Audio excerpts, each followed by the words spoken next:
জামালপুরের সর্বশেষ উত্তরে ডাংধরা ইউনিয়নে অবস্থিত পাথরের চর ব্রিজ। এই ব্রিজটি তেমন বড় ব্রিজ না হলেও রয়েছে এর ব্যাপক জনপ্রিয়তা এবং প্রচুর খ্যাতি। তবে কেন এর খ্যাতি, চলুন জেনে আসি।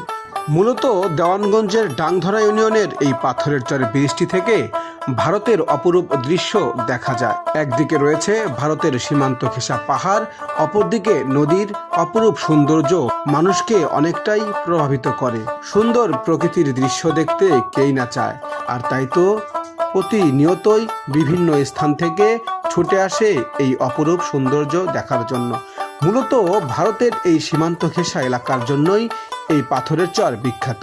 বিভিন্ন ওকেশন যেমন ঈদুল ফিতর, ঈদুল আজহার, পহেলা বৈশাখ এমন অনুষ্ঠানে হাজারো মানুষের ঢল নামে এই পাথরের চর ব্রিজে। পাহাড়ের অপরূপ দৃশ্যের মাঝে আপনজন নিয়ে হারিয়ে যেতে চায়